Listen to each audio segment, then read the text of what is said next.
Ahora con el entrevistado vamos a recuperar un poco esa lección para poder entender la actualidad y el proceso que se dio el día de ayer.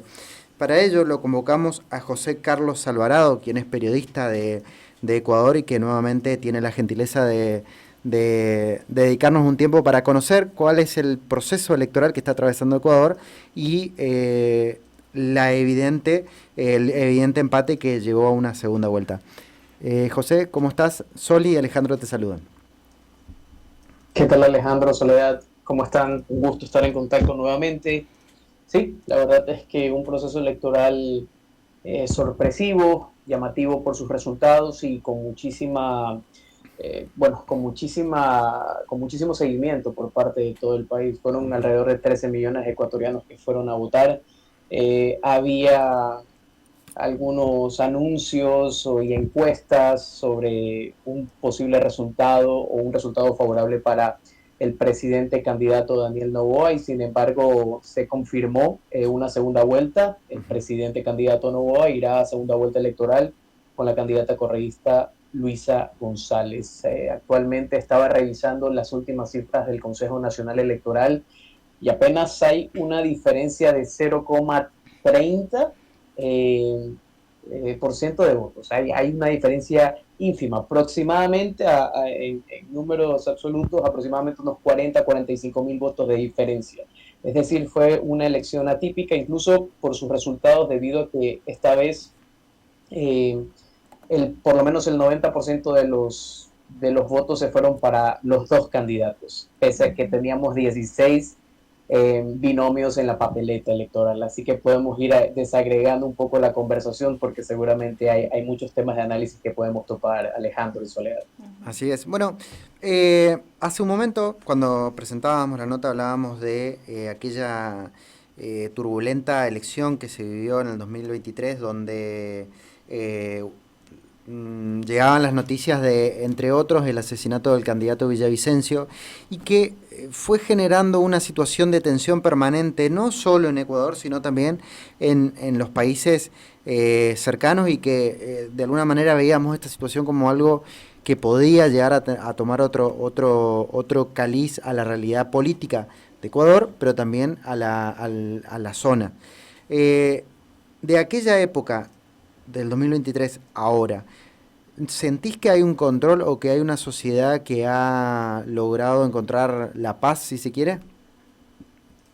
No, para nada, Alejandro. Realmente, si nos ponemos a analizar las cifras, por lo menos en cuanto a la tasa de homicidios o muertes violentas, como denominan acá las autoridades, que es un poco el medidor o el termómetro que se utiliza para ir midiendo el tema de la inseguridad o el problema de inseguridad que actualmente es la principal preocupación de los alrededor de 18 millones de ecuatorianos que vivimos acá. Uh -huh. Eh, Sin duda alguna, el problema no se ha resuelto. Enero 2025 fue probablemente el mes o el enero de los últimos 10 años más violento de la historia. Por lo menos tuvimos 700, aproximadamente más de casi 800 homicidios en todo el territorio nacional. Eso sin duda alguna es parte de las principales preocupaciones del Ecuador. Y ya si un poco si hablamos de problemas de inseguridad, es indudable que tenemos que también meternos en la discusión de cómo fueron estas elecciones, Sí. de cierta manera. Pues no, tú contabas el antecedente de la elección pasada sobre la muerte del candidato, o bueno, el asesinato del Sí. candidato Fernando Villavicencio, y sin duda alguna eso fue algo que sacudió al tablero, el tablero político, el tablero electoral. Hoy teníamos un presidente candidato que sonaba como primero en las encuestas y sonaba también de acuerdo a esas encuestas y que sin duda alguna fueron desmentidas de forma implacable por los resultados que está presentando actualmente el Consejo Nacional Electoral eh, como parte un poco de todo el sentir que se genera acá en Ecuador. Si es que no se ha resuelto el problema de seguridad, pese a que el presidente ha tenido un año, no se ha podido ver una política muy fuerte en cuanto a temas de resolución de los índices de violencia en Ecuador, y eso es parte de lo que pone en palestra de acuerdo a mi percepción Ujú. sobre el elector, sobre lo que analiza el votante. Si es que no hay una garantía de paso de seguridad en Ecuador, eso se ha reflejado de cierta manera en estas elecciones, pues, ¿no? José Sole te saluda, ¿cómo estás? Te quiero preguntar, ¿crees que los resultados de estas elecciones ahora tienen que ver un poco con los apoyos políticos de cada uno de los candidatos? Puede ser. Han habido, de acuerdo a los candidatos actuales, ya hablando un poco, cerrando la discusión del tema Noboa versus Luisa González, Ujú. eh, sin duda alguna el presidente Noboa se desmarcó, pero inicialmente se presentó como un candidato conciliador, un candidato abierto al diálogo. Un fragmento de su discurso de entrada como mandatario del Ecuador muy famoso que no hablaba de ser anti, sino pro Ecuador. No hablar de posiciones contrarias, sino de ser pro diálogo, pro Ecuador o pro eh, estar del lado de la paz. Sin embargo, esa figura con la que entró el presidente de la República se fue diluyendo muchísimo con el pasar de los meses, con decisiones que terminaron golpeando eh, su relación política con otras contiendas. Hablando un poco de la política interna nacional, realmente eso es lo que ha visto más que nada el electorado, por lo menos acá en Ecuador. Recordemos la incursión ilegal de la Policía Nacional acá en Ecuador a la Embajada Mexicana en Quito Sí. para tomar al ex vicepresidente Jorge Glass, Ujú. figura del correísmo. Entre otras cosas, eso terminó llevando una rotura completa de relaciones con México, Sí. entre otros casos puntuales. Sin embargo, igual por el otro lado, por el lado de Luisa González, sin duda alguna ha habido una posición un poco, podríamos decir, ambigua sobre la candidata en cuanto al tema de Venezuela. Si un poco entramos un poco a la discusión que menciona Sole. Ella no ha querido dar un respaldo explícito por ejemplo, a Nicolás Maduro, bueno, Ujú. que conocemos que su última elección fue muy cuestionada y los resultados están siendo cuestionados aún por sobre Edmundo González. Sin embargo, la figura principal del correísmo, que es Rafael Correa, que bueno, que no deja de ser una figura relevante dentro del tablero político ecuatoriano, sí ha dicho explícitamente sobre la legitimidad de la figura de Maduro como presidente de Venezuela. Sin duda alguna tienen efecto dentro de lo que termina analizando el votante en cuanto a su decisión final, pero ha sido un resultado interesante, por lo menos por el lado del correísmo, porque esta vez, después de dos elecciones en que su techo no pasaba del 30% de los electores, ha llegado al 43, casi 44%, y casi igualando y generando un empate técnico con el mandatario, con el presidente candidato Noboa. Ahora, en este sentido, te hago dos preguntas. Una, ¿cómo ves la segunda vuelta se va a concretar o está planificada que ocurra el 13 de abril? En primer lugar, ¿cómo crees que se va a desarrollar este proceso, este camino a la segunda vuelta? Si va a ser en el marco de la paz y el respeto de la democracia, o puede haber situaciones de violencia, teniendo en cuenta de que se habla de que en esta elección hubieron 600 detenidos por violencia y por delitos electorales aproximadamente. Y la otra pregunta es respecto a los que han quedado tercero y cuarto respectivamente, ¿se sumarán a alguna de las fuerzas o directamente no apoyarán ya sea Novoa como a González? Empiezo por la primera, Alejandro. Sí. Sin duda alguna, Ecuador siempre puede, puede pasar lo peor de aquí a una semana o en un mes o en cualquier momento, de acuerdo a lo que nos ha enseñado la historia reciente.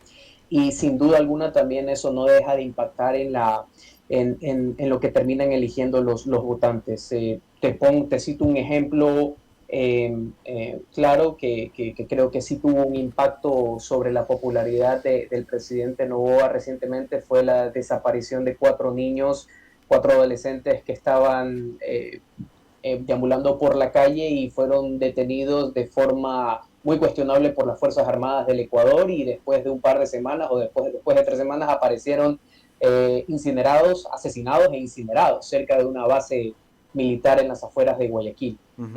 Parte de ese tipo de acciones que son cuestionables, que es tal vez una de las violaciones de derechos humanos más impactantes que se han generado en los últimos tiempos acá en Ecuador, y me atrevo a decir incluso de América Latina, sin duda alguna no dejan de ser, no deja de ser una preocupación muy grande sobre lo que pasa en Ecuador, sobre todo por la situación de violencia que se genera.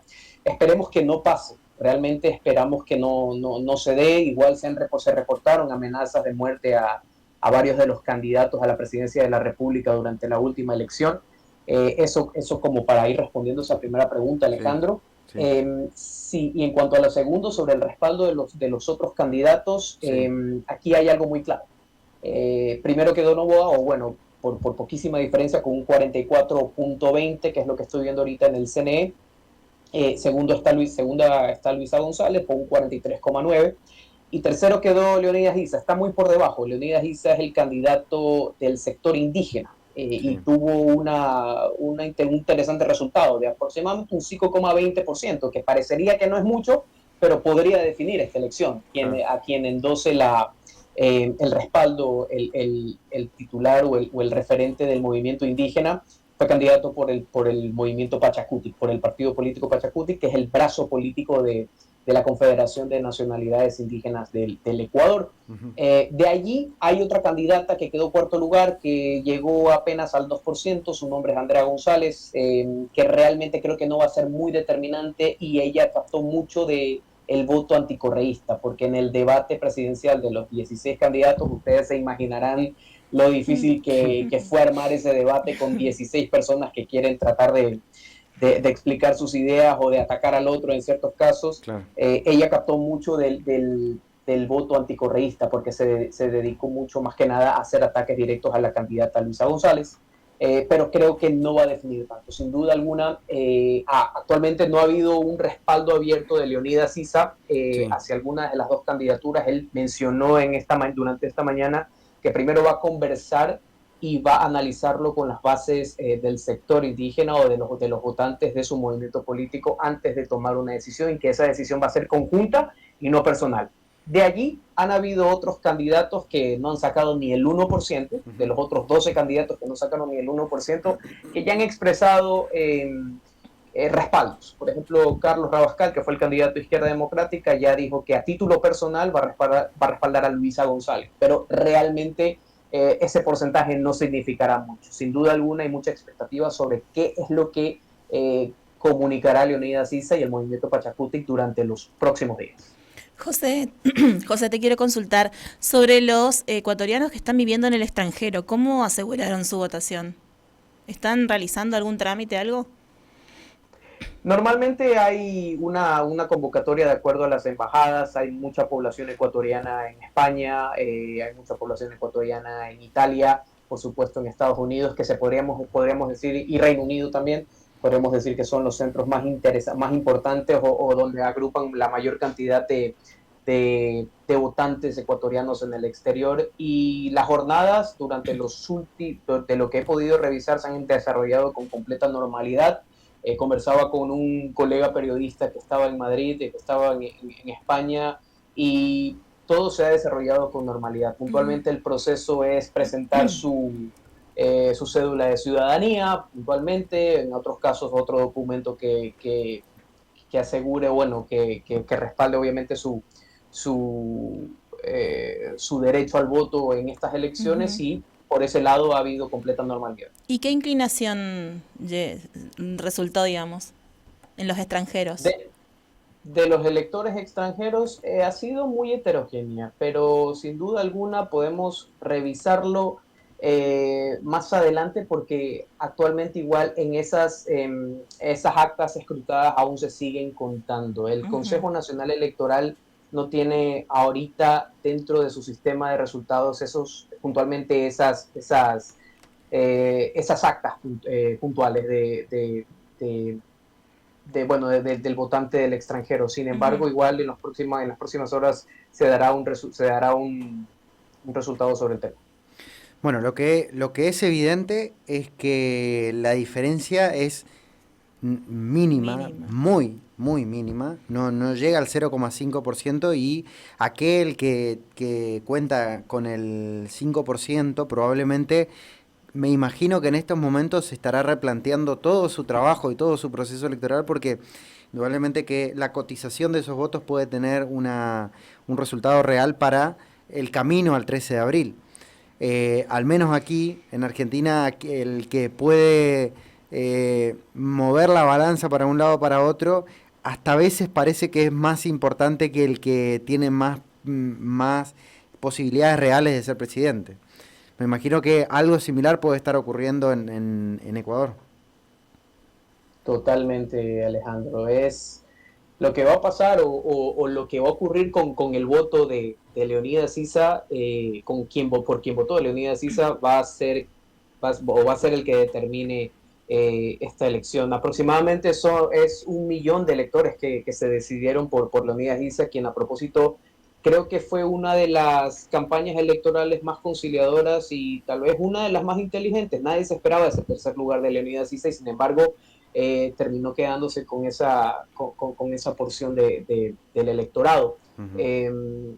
Leonidas Issa es un líder muy particular. Tiene muchos detractores porque Leonidas Issa fue la figura más visible sobre las protestas que se han generado en los últimos tiempos en Ecuador, las más grandes por lo menos, tanto en 2019 durante el gobierno de Lenín Moreno como en 2022 el gobierno de Guillermo Lasso, en que se generaron fatalidades, se generaron enfrentamientos con la fuerza pública, sobre todo en la ciudad de Quito hubo desmanes de considerables proporciones, se quemaron incluso instituciones públicas, entonces hay muchísima resistencia por una buena parte de la población fuera de la zona andina de Ecuador por sobre Leonidas Issa. Sin embargo, pese a ese antecedente que se tenía sobre la figura política de Leonidas Issa, él logró capitalizar muy bien los votos a través de una campaña más conciliadora y más de enfrentar o de hablar de los problemas estructurales y que de los que no hablaba el resto de los candidatos. El resto de candidatos se estaba enfocando más que nada en las soluciones un poco ahí al modo Bukele. Sabemos que está un poco de moda eso entre los políticos latinoamericanos y se hablaba muchísimo sobre, bueno, la mano dura, la mano de hierro, construir cárceles, hacer trabajar a los privados de libertad, cadena perpetua, un abanico de posibilidades sobre qué es lo que pasaría si ellos llegaran a la presidencia. Sin embargo, él habló mucho de los problemas estructurales de este país, sobre el racismo, el clasismo estructural que existe, la invisibilización de las minorías, que bueno, Ecuador es un país profundamente diverso, hay una comunidad afro invisibilizada, hay una comunidad indígena invisibilizada y también golpeada y a lo largo de la historia ecuatoriana. Y sin embargo, él fue por ahí, él fue por ese discurso y creo que es parte un poco de la estrategia que utilizó Leonidas Issa y hoy se está convirtiendo en la figura que podría definir quién va a ser el presidente durante los próximos 4 años.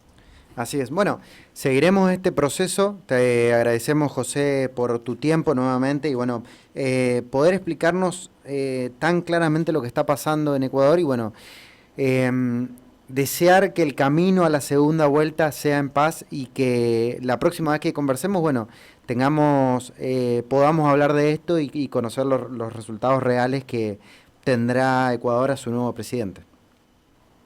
Gracias Alejandro, gracias Soledad. Y claro, sí, es lo que todos queremos, como siempre igual ahí cerramos la conversación esperando que haya paz por fin en Ecuador y que bueno, que la jornada electoral del 13 de abril se genere con completa normalidad, es lo que todos queremos. Así Muchísimas será. Gracias y a la orden cuando necesiten. Muchas gracias. Chao, chao. Gracias. Bueno, conversábamos con José Carlos Alvarado, quien es periodista independiente de Ecuador, quien nos contaba el proceso electoral que se vivió el día de ayer en este país justamente, que el resultado ha determinado que Noboa, como González, Daniel Noboa, quien es actual presidente de Ecuador, que fue por su reelección, se vea obligado a tener que competir en una segunda vuelta el 13 de abril para ver quién será el nuevo presidente de Ecuador, si Daniel Noboa o Luisa González.